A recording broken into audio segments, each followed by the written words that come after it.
sa thì sen lu chuan van kong khar hong he le ram mi kan ni lo wa lal ta kan ni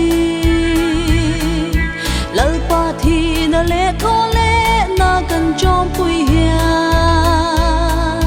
ro lo tur fa dot kan ni lal thu thung wangi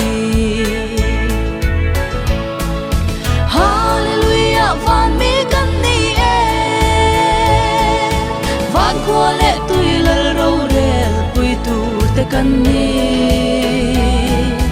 he kho vel shi om ma hian khwa jin mai kan ni kan cha tuan sol na mun tur van ram no mani ram chale zol cha kin ni tin kan rum chi ralle mei tur he kho vel parin min zema tiang chim lam panin katlang kir thei kan lo eng ma in min chen su se lal fani na hi hallelujah van mi kan ni van khua le tui lal ro rel pui tu te kan ni he kho vel shi om ma hian khwa jin mai kan ni kan cha tuan sol na mun tur van ram no mani khwa jin kong chu lo shangin lo boy chin ma se mi te soi chat nui san ka ra leng ma ila min ti chak tu min ti huai sen tu lo ni se van la moi ro pui re min ikal ze lang ru hallelujah van mi kan ni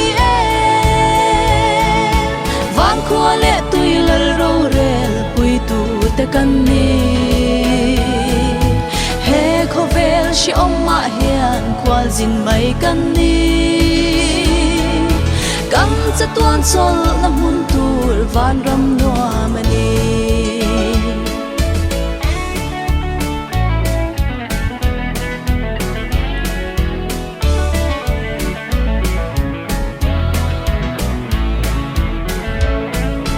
eng tik nge ka thlen ve ang o karam hun tu mani cross pu in kapan zevanin moi chu khen ka ngak len le tak sa in min dang ri si lal pan min la shwai nge yang kong khar moya chwa hallelujah van mi kan ni